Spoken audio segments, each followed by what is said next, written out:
हर हर महादेव। जय गुरुदेव मैया पार्वती की। झिमी झिमी रिमी झिमी बूंदा बाबा राशि गल चुनरिया मोरा भींगी गले होरा। रिमी झिमी चु बूंदा बाबा राशि गल चुनरिया मोरा भींगी गले होरा। किसी बा गुरु बड़ी जैसा बाली चुनरिया मोरबा चाई ललकिन होरा। किसी बा गुरु बड़ी जैसा बाली चुनरिया मोरबा चाई ललकिन होर। रहा तूने जाला के मछलिया जाले मेरा ही जाए तू होरा। तूने जाला के मछलिया जाले मेरा ही जा ये तू होरा। किसी बा गुरु ऐथिन आशाला निया चारनिया लापटा जय तू होरा। किसी बा गुरु ऐथिन आशाला निया चारनिया लापटा जय तू होर। रिमी झिमी बूंदा बाबा राशि गल चुनरिया मोरा भींगी गले होरा। रिमी झिमी बूंदा बाबा राशि गल चुनरिया मोर भींगी गले होरा। किसी बा गुरु बड़ी जैसा बाली चुनरिया मोरबा चाई ललकिन होरा।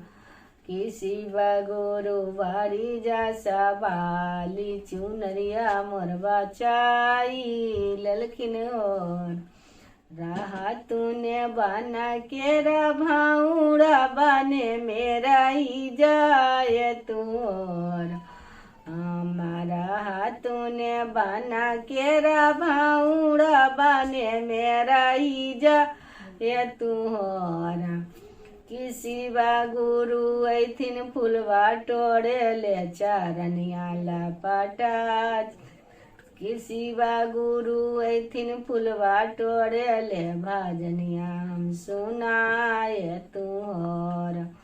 किसी बा गुरु ऐथिन फुलवा टोड़े ले लापटा जय तू होर। रिमी झिमी बूंदा बाबा राशि गल चुनरिया मोरा भींगी गले होरा। किसी बा गुरु बारी जैसा बाली चुनरिया मोरबा चाई ललकिन होरा। किसी बा गुरु बारी जैसा बाली चुनरिया मोरबा चाई ललकिन हो। रहा तूने बना के कोई लिया बने मेरा ही जाए तू होरा। हमारा तूने बना के कोई लिया बने मेरा ही जा ये तू होरा। किसी बा गुरु ऐथिन आशाला शिवा गुरु ऐथिन फुलवा टोड़े ले भाजनिया हम सुनाए तू होरा।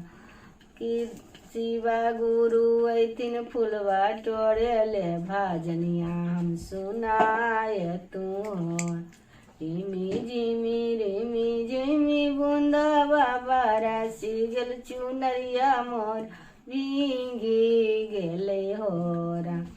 किसी बा गुरु बड़ी जैसा बाली चुनरिया मोरबा चाल ललकिन होरा।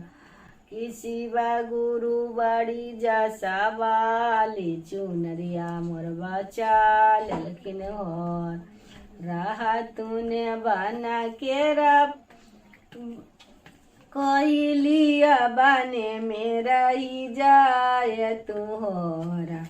किसी बा गुरु ऐथिन बेला पत्रा टोड़े ले चारनिया लापटा जय तू होरा। किसी बा गुरु ऐथिन बेला पत्रा टोड़े ले चारनिया लापटा जय तू होर। रिमी झिमी बूंदा। हर हर महादेव। जय गुरुदेव। पार्वती की जय। इंदर भैया लीलम दीदी की जय।